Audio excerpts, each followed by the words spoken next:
And we're off and running, episode 17 of the Talkin' Pop podcast. Just want to take a second to say welcome to all of our new subscribers on YouTube. Hi. Really appreciate everybody. Welcome. Coming along. If you're checking us out for the first time, Hi. hit that like and subscribe button below. Come along this ride with us. Absolutely. Come on. Hop on. In the short sort of lifespan of this podcast, one of the reoccurring themes has been, at least once an episode, I try and work in a discussion about the Batman or Batman as a character. I'm listen, not. Oh, go ahead. Brad. We poke fun at it, but in reality, Yeah. we're all along for the ride here as well. Yeah. We're all kind of like, oh, here goes Rob again, and then but deep down, I'm always like, nice. Let's dig into this a little bit. I'm not gonna have to do that this week because my friends, we are off and running with the Batman promotional blitz. I'm a little taken aback, right? Like, cause like we got clips, we got TV spots, we got magazine interviews, we got still images, we got the score officially released on all your favorite music streaming services. Maybe I'm just used to the Marvel way of doing things, where they kind of start their like heavy promo like a lot sooner to the movie's release date. Like, we're over a month out till this thing hits theaters, and we're like, it's everywhere. This movie, this character, this specific Robert Pattinson version of the character is everywhere right now. Yeah, I mean, one, like, we are like pushing up against, release time. It is still a little far out, as you said. Ticket sales, they're saying like February 10th. So that is around the corner.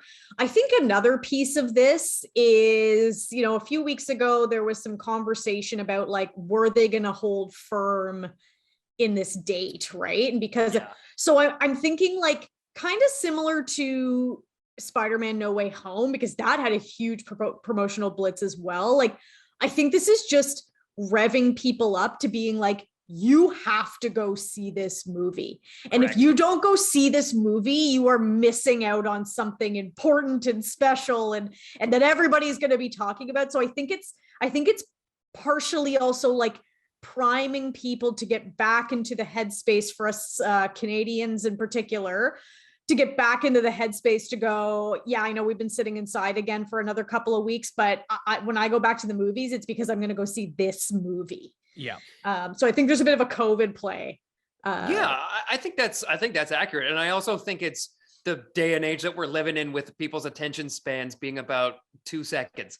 And so I think it's more just like, you're not going to escape this. Like, you have to go see it. And so it's like, to see them kind of hitting on all the different kind of forums, whether it be social media or music or, trailers that you're seeing, watching your favorite TV shows in between, whatever it is, it's everywhere, like you said.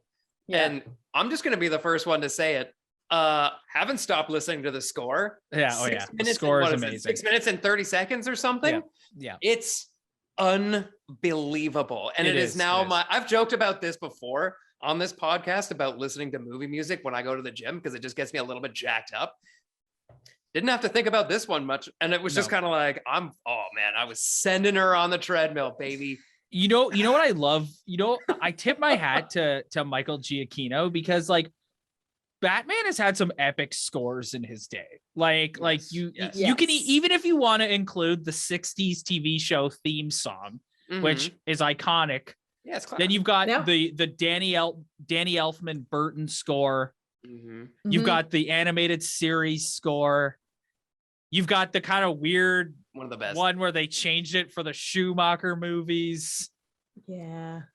Nolan's Hans Zimmer score was less of a theme song and more of like a tonal. Yeah, tonal. Yes, tonal, but still, especially with like the Joker and stuff. Oh yeah, it's still. But if I heard that, I know what it was. But this is like a theme song. But it's like a mashing of all of them in such like a tactful way. Yeah. that it's like you got like a bit of like the animated series in there. You got a little bit of like that Hans Zimmer, like epic sweeping sound to it. You got the Danny Elfman, like that kind of like triumphant, like like that kind of pacing to it at times.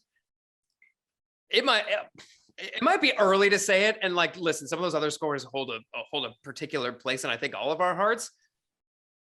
This might be the best one. It actually might be the best one all around, and it's because it's like a 6-minute long, like sweeping thing that they're going to take pieces from throughout and like kind of place it in moments and things. But to have made it like one long score is just like, wow, this is an unbelievable piece of music. Well, I think it goes along with, and this might be a nice segue into some of the other things that have come out, is like, if there's one thing that I'm seeing through or hearing through the score and seeing through the materials is like, this movie like really understands like the Batman that like we want to see. And and like that score, and then we'll talk about the clips and different things that have come out, like it's all just hitting that right tone. Yeah. Agreed. Like we're really, you guys know this, like I am, the founder and CEO of the Chris Nolan fan club when it comes to that trilogy of movies, like particularly The Dark Knight. Like fight me any day about like, if you don't like that movie, we can have a big fight about it.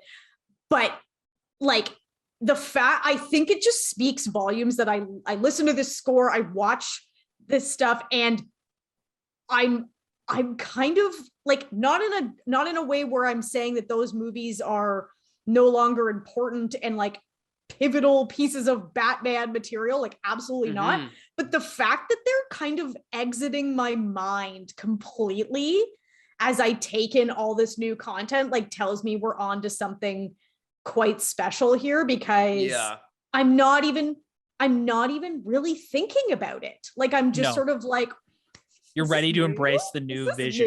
What is this? But it feels fresh. I know we as a group have talked about this off the podcast, where you're getting some people talking about this, or maybe we even have talked about it on here. I can't remember. We talk about it so much. But the fact that some people are trying to equate this as being like an extension of the Nolan movies, to me rings untrue. Yeah. It rings untrue. It feels very fresh to me in a manner of being grounded. Like, sure, if you want to compare that to the Christopher Nolan movies, sure, but you could say that about a lot of different movies. But to also have blended what seems like a very like comic booky, dark, Frank Miller-ish kind of in a way at times. It's got like a lot of those. Year One has heavily influenced this movie. Year One, perfect. Yeah. And so it to me, to start having these comparisons of being like, well, this is just them rehashing Nolan, is stupid. You can tell that it's grounded and dark like Nolan went for, but it's its own thing. To me, just based on the trailers alone, you can. Brad, I'm sorry, man.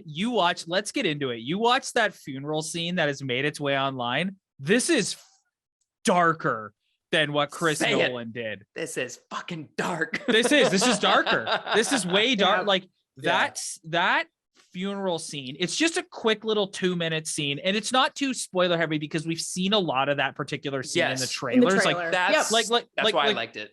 Like we saw Robert Pattinson jump in front of the boy in the very first teaser. It's just filling in a little bit of the blanks of what's going on there. But it's just like, so first of all, it is definitely its own thing, but I'm seeing hints of things from previous movies in there. Like, to me, aesthetically, am I the only one that's getting a bit of like a Tim Burton kind of vibe aesthetically? Like just like what the inside like the of the scene where he's got the rose and he like leaves it like yes, Keaton. Yes. Like it's very it's got that just the way Gotham noir-ish. Looks. Yes, the way it looks and the way people are dressed and the way like it did give me a bit of a Burton vibe. But it's just like, it's so dark. The scene where you can hear, or the part in the scene where you can hear the car coming, and it's like horror music in the back where it's just like this tone that's getting louder and louder and louder and louder and louder and louder and louder. And then he looks up and Nick Nashton, not Nigma, is just standing there looking down at him with like the sun, like he fully knows who he is. And just standing there looking down with the sun, and all you can see is a silhouette with the sun behind him. And the intensity in Gordon, get out of the car. Yes. Get out. And it's just like, it's so. Yeah. I want to say this really quick too. And I think, again, we've alluded to a lot of these things, but just because we're hammering this whole hype train, I think we're going to be getting a lot of tour de force performances out of quite a few different actors on this. Quite a few. A lot of people, like there seems to be some shifts happening at times where it's like, everybody's talking about Paul Dano, which again, we talked about Ethan Hawke last week being one of the most underrated actors of all time, in my opinion. Paul Dano is easily in that conversation. Yeah. Easily in that conversation. Yeah. He doesn't miss. And anybody that hasn't watched his work, go watch his work. He's phenomenal. Mm-hmm. And so talking about him, and then we shift back to Robert Pattinson, and we got this whole dialogue going on now about how the role itself, like he had Pattinson in mind for Batman when he was writing it. When he flat out said, Brad, yes. I will continuously to the end of time give you props on this. I remember when he got cast, and I was not outraged by any stretch, but I was one of the people that fully was like, I don't see it. Concerned. Like, I don't see, like, this doesn't make sense to me. And it was you and one other person, a coworker, who looked at me and were like, forget Twilight. Like, forget it. Everything that came after Twilight. Yes. Go watch any of it. This dude can act his ass off. And he's like, and one thing, I was listening to another podcast, a Batman themed one, and they were saying one thing that I think a lot of people are overlooking in terms of like the success and the box office success this movie is going to have is the fact that this guy has his own fan base, and people who aren't necessarily Batman fans are Robert Pattinson fans and will come watch this movie. He's probably the closest thing we've got to like somebody in like our age range, if you want to say that, that you would probably start putting in that realm of like a legitimate movie star, because he had that crazy rise to fame with Twilight, love it or hate it, but it definitely put him in a position of power as far as like being able to choose things and do whatever he really wanted. And to see him go from that being like a teen heartthrob, whatever, and transition into a character actor in a lot of ways, and like a full-fledged, well-rounded actor who still kind of has the glow of being a movie star. If you want to look at somebody like a Leonardo DiCaprio, who's not just a movie star, he's an incredible actor. He's got that going for him. So I totally agree. I do think that just where we talked even recently about like, our movie theaters, that he's somebody that's going to bring people in while still being a full, well-rounded actor. And to have him and Paul Dano and, I'm not going to list Jeffrey Wright, Zoe Kravitz, but all Colin of them. Farrell. Colin Farrell, like, Jesus, that looks amazing. But see, I have a slightly different take on this, because we are all, the three of us sitting on this on this call, are movie buffs. We know all of these actors and we know what they can do, and we can kind of get into the nuance of that. I think the average person, actually, like, Arpats has been very under the radar since Twilight, to the average viewer, right? And then we love, and we know Jeffrey Wright, but like, there's a lot of people who'd be like, oh, it's that guy from James Bond. And Zoe Kravitz is up and coming, but I don't think she's quite raking in like the dollars yet. And like, people are coming out to see her. And then on top of it, you have Colin Farrell, but you've made him unrecognizable. And now that's all to say, it sounds like I'm being negative. I'm not. I'm actually saying, hell yeah, because it tells me that they're taking this so like, it's not about it being this like Hollywood, let's sell toys kind of thing. Mhm. It's like we've brought in like incredible actors. We've made the one actor that actually is like that your mom would know. We've disguised him. Like Brad, you said a couple of weeks ago that you were like talking to your in-laws, and it's like, oh hey, like, do you know who this is? No. Yeah. So like I actually think it's like it's actually, and then this movie on top of that has such a small budget. It's like there. I love that. I love yeah, it. like I I'm love actually like impressed yes with how the approach that they've taken, and it's not about like this Hollywood I elite. definitely agree. And I think that is a fantastic point, bringing up the budget as well, because there has been a thing. Like, I remember when we were growing up, if you heard about like a $50 million movie or like $100 million movie, it was like, whoa, my God, like that's crazy. And like, oh my God, now it's commonplace. Yeah. And to have a movie and a franchise like Batman that is like their Warner Brothers golden goose and a lot of people's all-time number one comic book movie, gotta go see it character, they don't have to pump the budget up to get butts in the seats. And two, it's forcing them to do it in a way that is practical. Do some practical filmmaking for one of these comic book movies. And it's like, yes, look how good it looks. Yeah, look how fucking phenomenal it looks, between the cinematography, the acting, the the prosthetics and the makeup and all these different like elements, and making it like really kind of grounded and dirty and dark. And it's like Catwoman's literally wearing like a balaclava that she's DIY'd into a and I but love she doesn't look like Catwoman. Oh my God.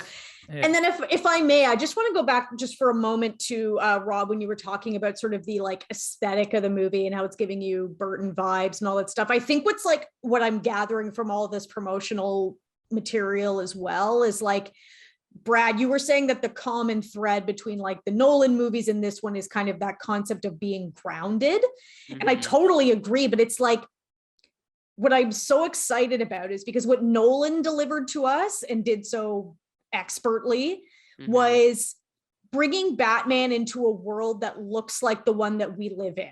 Like where it's like, Batman goes to Hong Kong and it looks like Hong Kong, and like Gotham looks like Chicago. And it's like, you can really like and those movies are pretty timeless as well. Like even like the technology, like it just all feels so tangible. Yes. Whereas what I see Matt Reeves bringing is like, this is not a world that you live in, but we're going to make it feel as like we're taking it so seriously though.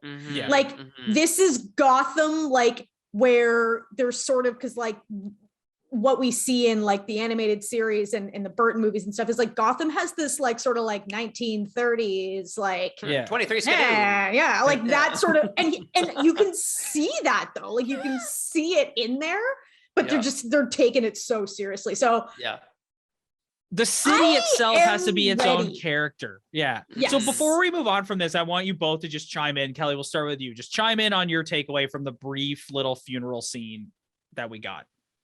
Like, honestly, I'm actually even just going to take it a step further. Like, I am ready to see this movie now. Like I have seen, there's the Justin Bieber clip. I've seen what I need to see, and I am ready.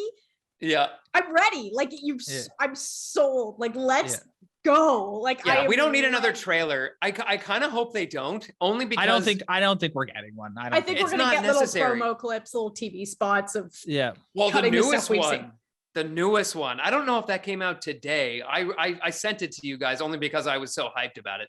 But like the dialogue too. Also, again, like like this is why I didn't want to start trying to like remember every single cast member, because it's like there's so many. Andy Serkis looks tonally perfect. John Turturro. Like they all just seem to fit like a glove. And the attention to detail. I know we're saying like, we'll keep attention to detail even just within the scene that we got. look at the detail that they put into that. Look at the, like, again, like the little the nuance of seeing Bruce Wayne see the little kid. Yeah. And he sees that that's clearly like he's seeing himself in this kid, and the slow turn. And you see Robert Pattinson's Bruce Wayne kind of like sink into himself because he sees what he's trying to stop, because he did all these things and he became Batman to stop this from happening, and it's still happening. Yeah. Do you know what it like that sort of attention to detail, because that's what it is, I feel like has been missed in so many different comic book adaptations, and not to pick on anybody in particular, so I'll just leave it at that. But to have just a small scene like that, and just to have that little interaction, it's like, to me, that spoke volumes. I'm like, well, you just got right in a 2-minute promotional clip that the previous Batman adaptations and Superman adaptations couldn't get right over 3 or 4 films.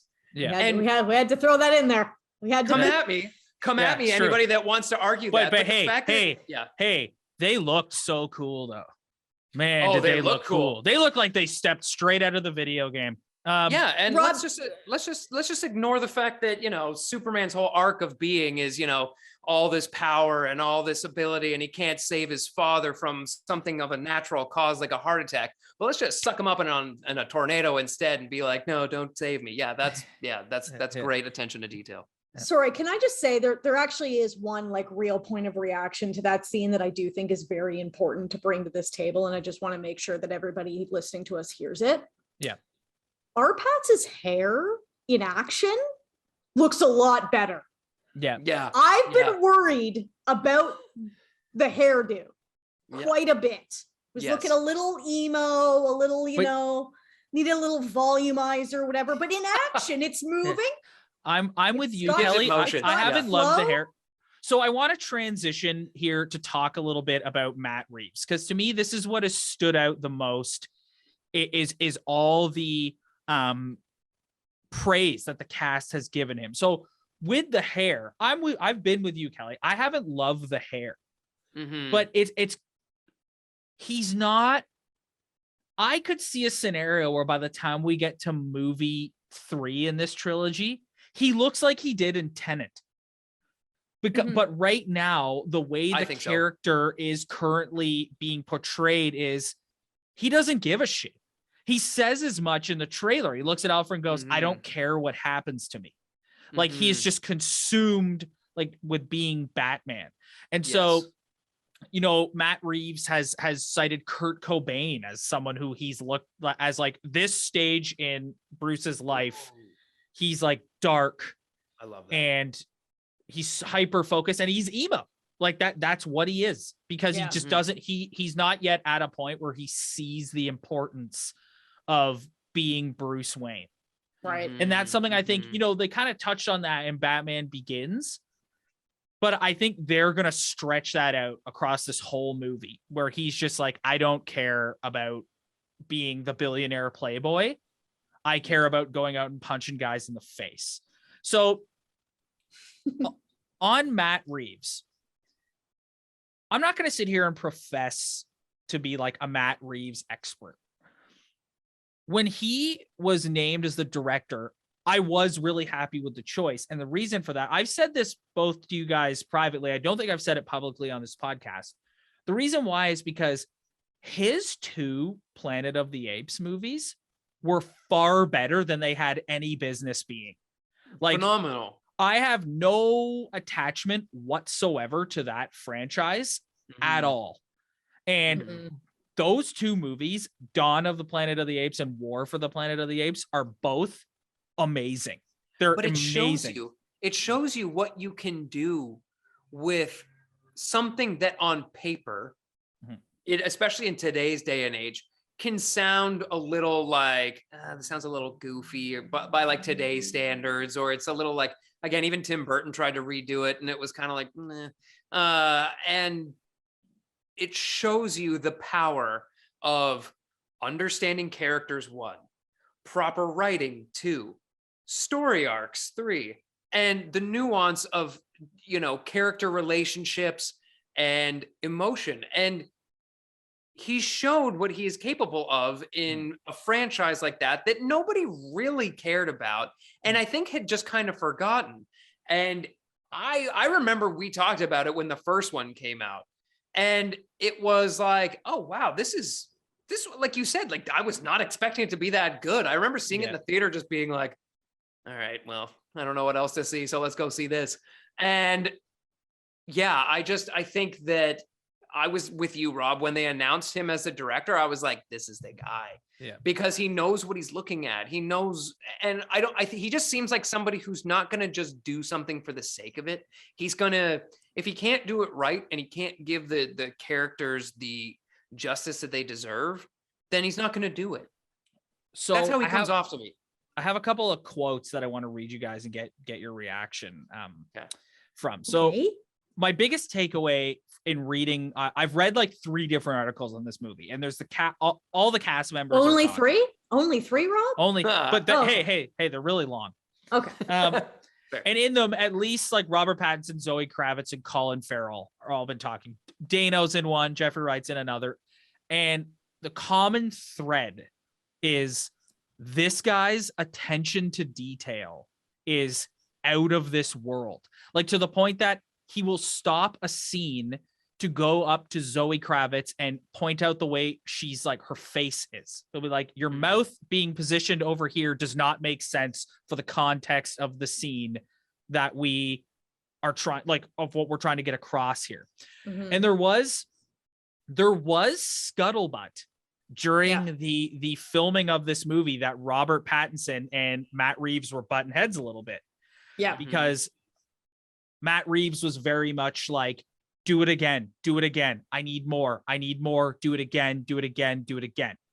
Yeah. And it's funny now reading Robert Pattinson's like hindsight takes on that, where it wasn't about Robert Pattinson's acting. It was Matt Reeves and Greg Fraser, the cinematographer, being psychotic about how the suit is lit in the scene. So interesting. I will read you a quote from Robert Pattinson. He says, if you look too much into the light, it looks completely ridiculous and you're wearing a Halloween costume. But if you're like 2 millimeters down, it's like, oh, that's completely totemic. Great word. And it looks exactly how it's supposed to look.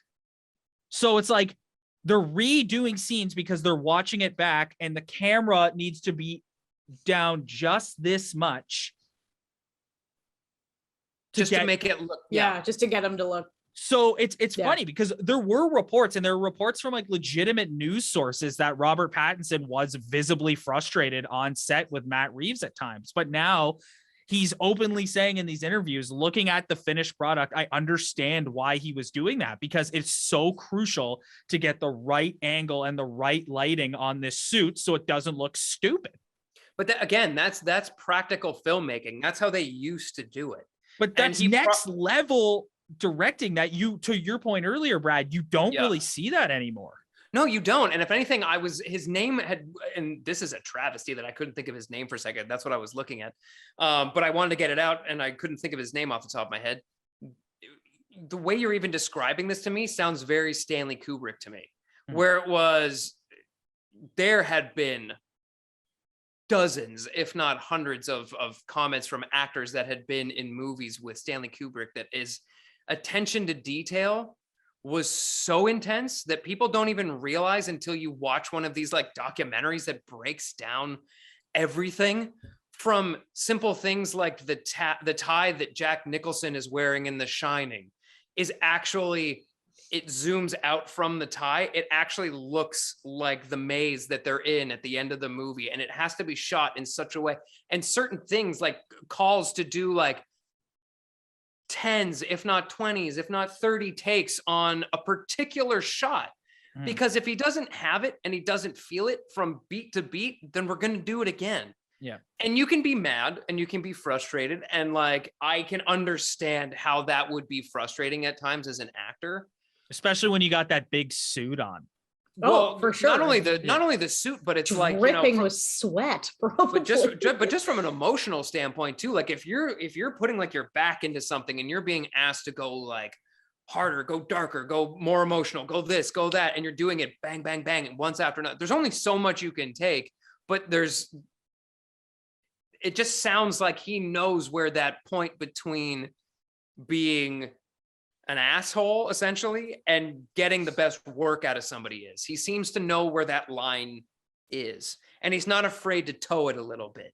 And again, that's why I'm like, you're seeing trailers like this, and you're seeing clips, and you're seeing, even like we talked about, like, obviously Matt Reeves wasn't like, okay, go write the score. Like, he was like, no, he was a part of it. You just know he was. And to know a filmmaker like that is still around, like the Nolans, like the Spielbergs, like the, Scorsese's, the list goes on and on. To know that we've still got filmmaking like this going on makes my heart feel good, because it's just like, you care. This isn't, and this could so easily fall into, the big blockbuster popcorn movie trap where it's just like, well, it's Batman, just do it. You know what I mean? Like, just put him in the bat suit. And it's like, yeah, we did that. Yeah, we did that. And now we're doing this, and it shows. To have a slightly more cynical take on that, like, all of that is true. But there's, I am absolutely certain that Matt Reeves is setting out to make a good film, Batman or no. Mm-hmm. But there is also the, this is like what, the 9th Batman film, or like, I don't know, we'll have to count them up, but like, there's just that level that I'm sure is also in the back of his mind. It's like, this character is so important to so many.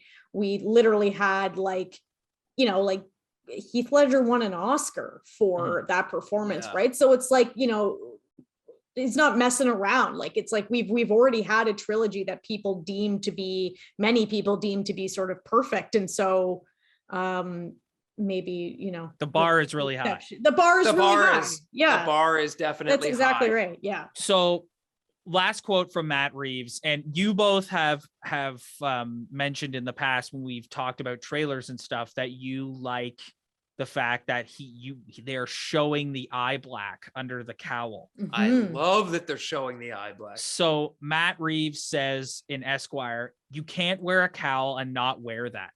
All of the Batmen wear that. I just love the idea of taking off the mask, and under that there's the sweating and the dripping and the whole theatricality of becoming this character. Mm-hmm. That is like, but it's genius. That's outstanding. Like, this is where we need to detail. This is where we need to just edit in that clip of Keaton, like, I was just the clean eyes, and he's like, damn it, you beat me to it. You beat me to it. That's exactly what I was going to say. That is one of the worst editing cuts in. It's awful. Yeah, it belongs in the Hall of Fame. I can't think of the comedian who did it, but remember, he was always doing those bits, and it was Batman like on the roof, and he's like trying to get out of the bat suit, and he's trying to throw the Bruce Wayne tuxedo back on. He turns back around, but he's got like the perfect, like, at least like, it looks cool the way they did it with Pattinson, that it's kind of like smeared, almost like the way the Joker did his makeup. I don't know if that was intentional, but I've been thinking about it. But to see like the perfectly round black circles, I was also like, well, thank God they didn't do that. Like, he's just in there like, okay. It does cause some problems for a quick change. You gotta have the makeup. You gotta have the makeup wipes and the old utility belt. The old compact. So we'll put the bat. We're gonna talk about this movie so much over the next month. But there is one quote I couldn't end this week's episode on without reading. This is for all you super Batman nerds out there, myself included. Robert Pattinson on the Batman. I was hoping you were going to read this. I sincerely believe that the tone of the Batman has nothing to do with the previous movies. It feels new. In the comics, Batman is someone more unstable. If you read between the lines, it's actually very sad. Whereas in cinema, it is always his heroic side that is put forward. Batman does the opposite. We capture the inner bubbling of the character. In my opinion, the only other film to achieve this is Batman Mask of the Phantasm. He gets it. Oh my God. He literally was like, the closest thing to what I can compare this to is Batman Mask of the Phantasm. I just need a minute. You're just so excited at the the image of I was having a hard time Arpat reading that quote. That he's sitting down on his couch with a bag of pea corn, and he's just sitting there watching that on a Saturday night. I just stumbled and bumbled through reading that quote because I'm so excited. Like I'm just crying. Like, but listen, but that's exactly. But again, this is when you get the right people on a project that are just as equally passionate as you are. So clearly, Robert Pattinson has gone back and rewatch some things and maybe watch some things for the first time. I couldn't tell you if this was the first time or if he's around our age. I'm sure he probably watched it at the time. He's said frequently that he's been like a huge fan and he's seen every movie on opening weekend, and he's there like, you go. Like so he, yeah. So when you take that into account and you want to full circle this and you bring it back to like three, nerds talking about Batman who have always loved Batman and always will love Batman. You can't talk about some of the best adaptations ever and not talk about Mask of the Phantasm. Yeah. And I think it goes highly underlooked because it's a quote unquote cartoon, and people like to say cartoons are still need to be in this like lower category of filmmaking and whatever. There is an absolute ton of emotion and thoughtfulness put into that whole animated series, number one. But number two, that movie, like the score alone in that movie too, like we're talking about scores here. Like like you had the choir like on a cartoon. Sorry, Brad, what was that? Yeah, Brad, do that again. I'm not gonna do that again. I'm sorry. Rob, you guys started this episode welcoming our new subscribers. And now they're gone. Now they're gone. No, they're unsubscribing. Now they're gone. But listen, that to me, again, it speaks volumes. There's just little things throughout this, again, like we've been talking about this whole time, promotional blitz or anything leading up to it. There's just an obvious attention to detail. That is so exciting. And it is very exciting to see because it matters to people. It matters to us. It matters to even the people that are like, the naysayers that are like, oh, we didn't get a proper Batfleck movie. And it's like, that's fine. I can understand if you like that and that's what you want to see. Fine. But you can't honestly be looking at this and not go, okay, they're making an excellent movie over here. It might not be what you were hoping for, but there's no chance. And anybody that's flapping their lips talking about, like, oh, we should have got the other one. It's like, please, you're going to be there opening day and you're going to be watching it like the rest of us. So shut up. I am in defense of the people who write off the cartoons. Warner Brothers themselves has done a good job of making you want to write off some of these cartoons. I distinctly remember Kelly and I going to see The Killing Joke in the theater and looking at each other sideways when Bruce and Babs start having sex. And it's like, Batman and Batgirl don't have sex. Why are they having sex right now? Outside on a rooftop. Yeah. It was... Here, I've got one more thing to say before we move on from this. And this is really going to I guarantee you we'll lose at least one subscriber for what I'm about to say. Okay. I say do it. I bathe in the tears of all the Snyder fanboys who read the quote from Matt Reeves saying there was no way I was putting this movie in the broader connected DC universe. Like, and why would you? I drink your tears. Why would you? Why would you want to be connected to that piece of crap in any way, shape, or form? No. Anyways, listen, just so exciting. We'll leave it alone. We'll leave it alone because we want to be on a high about the new, better stuff. We are ready to enter this new world, and we don't need to be promoted to anymore. We're ready. Yes, we're ready. Exactly. So one more thing I want to discuss this week. Brad, very excited about this. I know you are. We get this trailer for Pinocchio on Netflix. Yes. With Ewan McGregor doing the voice of, I'm calling him Jiminy Cricket. I feel like I have to, but he's the cricket. He's the cricket. Yeah. Just the cricket. Kelly, would you like to weigh in on this? I mean, I don't even know if I'm gonna get it out first. It's a 12-second clip, so I'm not gonna weigh in on the film. Like, I don't know, but I don't know. They've already kind of lost Sebastian. Yeah. Sebastian J. Crick. Are they suggesting that his middle name is Jiminy? Mm-hmm. I don't know. Because that's blasphemy. Jiminy? Okay. I don't know. First of all, I'm really excited. Mostly because of the fact that this one somehow slipped past me, and I don't know how, because I was made very well aware of the fact that there was a Pinocchio movie coming out this year, and I just assumed when I saw this teaser that was the one it was for, and was like, oh, I didn't realize they were doing this stop motion. I'm like, oh, Tom Hanks is going to be doing like a voiceover. And then somehow missed the boat that there's actually 2 Pinocchio movies coming out this year, which is a little Hollywood cliche, I guess. And one of them is by Guillermo del Toro, so it's going to be kind of weird.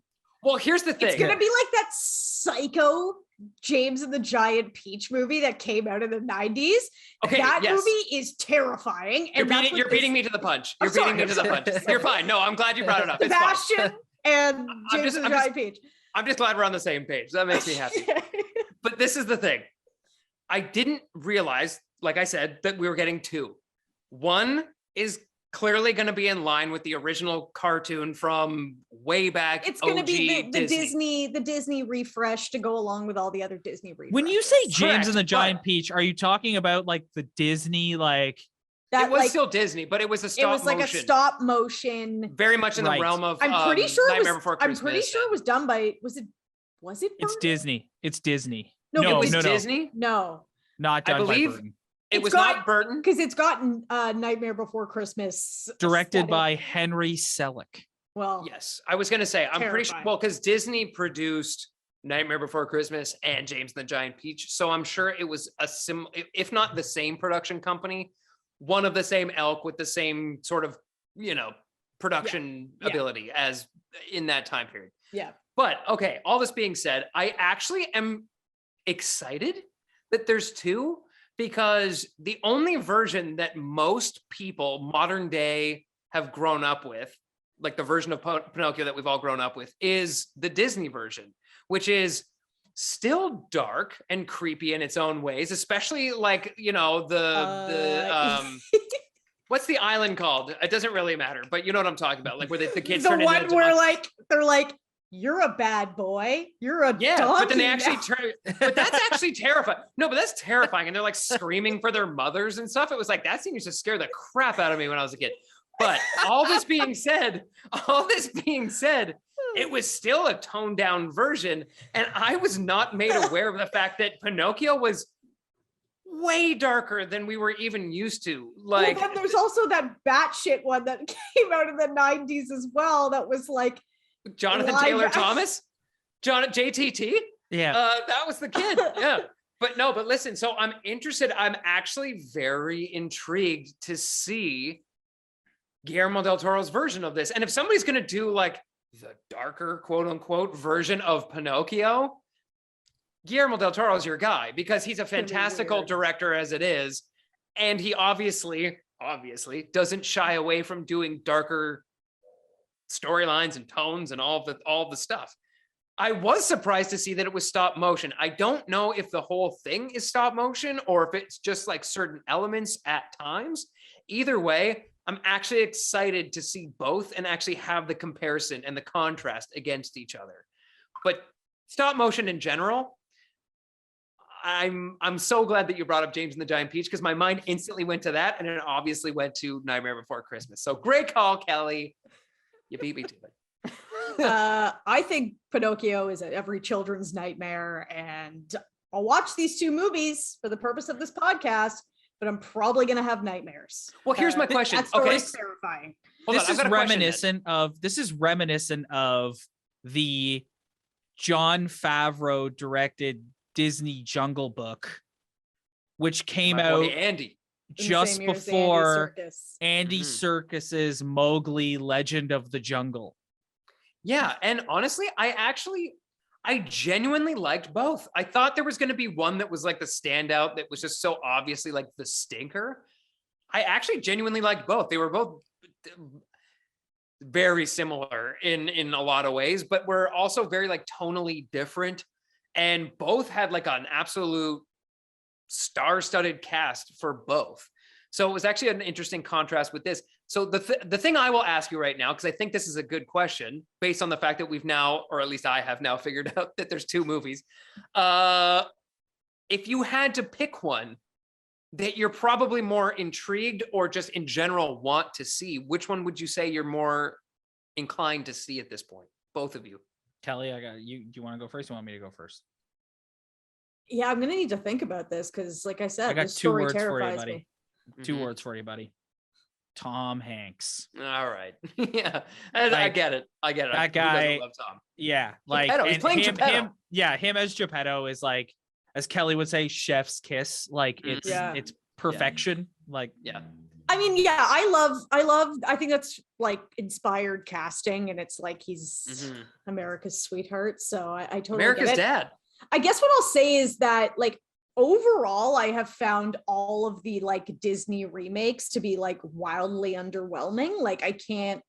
You and the GA. Yeah, like I can't. I'm trying to kind of go through them all in my head right now. Like, yeah, no, there hasn't been one that's like blown me away. Yeah, I thought the Beauty and the Beast one was probably the closest to being the that most one was accurate. okay. Yeah, I will say that one was okay, but like the rest of them, yeah, they're all just like a little flat. So I guess, like, you know, I'm not going to sit here and being like, I'm counting down the days for Guillermo's Pinocchio. Hold on, though. But at least that's going to be just like an acid trip of a movie. Like, that's going to be just nuts. Here's my secondary. Here's my counter offer to you, based off of the fact that you're bringing up cast members now, is like maybe your more deciding factor in which one you're more excited for. Yeah. You gave me Tom Hanks. I see your Tom Hanks. And I give you Guillermo del Toro's cast: Cate Blanchett, Finn Wolfhard, Ewan McGregor, Ron Perlman, Tilda Swinton, Christoph Waltz, John Turturro. Like, it's an absolute, like, it's pretty good. Powerhouse. It's pretty good. And it's a powerhouse cast. So and then in the Disney version, they've got JGL in there. So they're kind of going. Robin. Yeah, they're kind of going. There we go. They're kind of going head to head. Robin John Blake. Oh, my friends call me Robin, or whatever the hell he said. Anyway, sorry. You should go by your real name, Robin. He just kind of. I like that name. I've spent so much of this podcast being like, those Christopher Nolan movies are amazing. Like, yeah, that sucks. That was the one little thing where it was like, you didn't really have to say. Yeah, we got it. Let's just do the trilogy without him. Yeah. Or just have him be John Blake. Yeah, that's fine. That's fine. You can pass the Batman mantle to John Blake. Yeah, we don't know who John Blake is. Seems like a nice man. Yeah, he does. He's a brave man. Yeah, he was. Oh, yeah. Anyways, I'm excited for Pinocchio. Let's come back. I'm fully excited to see both. I'm actually a little bit more intrigued, I would say, at this point, by the Guillermo del Toro one. I said that was the last thing we're going to talk about. I lied. Really quickly before we get out of here, I just want to get both your take on this announcement that Chris Evans and The Rock will be doing a Christmas movie together on Amazon called Red One. Yes, more red movies by The Rock. He loves doing red movies. Yeah, he loves a red movie. Honestly, like, so there's part of me that like thinks that this is like, you know, pretty inspired from the perspective of like, this is gonna make so much money. Yeah, they're gonna like, everyone's gonna watch. But I think it's going right to Amazon. Whatever, everyone's gonna watch it. Still, like, it's gonna get a bazillion views. Like, all the things it's supposed to do on a streaming platform, it's going to do. The only thing that I'm kind of sad about is like, I feel like post Captain America, like Chris Evans was really kind of putting out the vibes that he's like, I'm an auteur. Like, I want to go and like start doing my own artistic things. I want to take on directorial, whatever. Like he just seemed like he wanted to get out of that mainstream, like popcorn flick type world. So there's part of me that's like, oh, Chris, are you okay? Because he's had to come back. Maybe he was maybe he was like, yeah, I gotta pay the bills. Like, you know what? I want to keep doing these artistic things, but I need a paycheck. I wonder, no, but like, I wonder if it's the opposite, where he made so much money off those movies that like he doesn't really need to take. He can just do whatever he wants at this point. Because that's the case. That's the case with Downey. Like I know Downey's in the next Nolan movie. Yeah. But like we haven't heard. We haven't seen. Well, I guess what was he in? What was Knives that Out. silly movie? He was in Knives Out, and then he made a cameo in Don't Look Up for 12 seconds. He also made a cameo in Free Guy. Yes. And then he was in a series on Apple TV, like, oh, what was it called? Like I don't know, it was like his kid was maybe a murderer or whatever. Yes. We watched it. Yes. Yeah. So like he's done stuff. I was somewhat surprised to see him kind of like returning to the like popcorn flick. Well, it just seemed like he was kind of over it, but yeah, I do. I'm ready to see those two. I don't want to go. We don't have enough. Yeah. We've already overstayed our welcome, so I don't want to go like too far down this road. But like, he's still outside of playing Cap. He's still very typecast as like a comedic. Like he almost gets like. But he has great comedic timing, I will say. Like he kind of gives me like a Ryan Reynolds vibe, a little bit. Maybe I'm comparing it because he's in a movie. He's in a movie that has the title, that has the word red in the title with The Rock. Blank. Yeah. Also, let's just call a spade here and just say it's a little hard to get excited about a Christmas movie announcement when we just had Christmas. I'm a little yeah. Hit me up in like late October and I'll be like, oh yeah, cool, that's coming up. That's gonna be fun. It'll do gangbusters in terms of like no doubt people watching it. People watch pretty like, they're watching like The Christmas Princess's Heart with Santa. Santa, like that gets 4 million views. So this. Exactly. People love movies about a lawyer or a journalist who has to return to the small town that they grew up in on Christmas, and she meets the local hunk who does woodworking, and she thinks that he's a jerk, but she actually finds him attractive. And he's doing maybe that's the storyline. Maybe that's the storyline between and he's like Chris Evans and The Rock. Yeah, and he's doing the woodworking for the nativity that's happening at the festival. Yes. That they're all going to. It's the Christmas festival. Yes. Yeah. Do you know what never ceases to amaze me is how many successful actors have come through those? And let's just be honest. If you start watching one of those, all of a sudden an hour and a half or 2 hours have gone by and you'll be like, damn, I actually watched that whole thing. It sucked me in. It sucked me in. It got me again every single time. And the amount of actors that go through those is quite surprising. And you're always like, wow, all right, good for them. Good for you. So let's hope that's in that vein. We've overstayed our welcome this week. We always do. I can't wait. Don't apologize. That's the catchphrase. Yeah. We've been here too long. I want to apologize to everyone except the Snyder fans for the comment I made earlier. I'm never apologizing to you. Thanks very much for checking us out, everybody. If you like what you see, hit that like and subscribe button below. Also, if you're listening to the audio on Spotify or iTunes, leave a review. Helps with the algorithm. 5-star review. I think we deserve it. Yeah, I think we deserve it. 4.5 minimum. Yeah, 4. Yeah, come on. Yeah. Listen to this banter. Also, if you want, if you want to interact with us further, head on over to our Instagram at @TalkinPop. The link will be below in the description of this video, and we'll see you guys next week. See ya. Goodbye, everybody.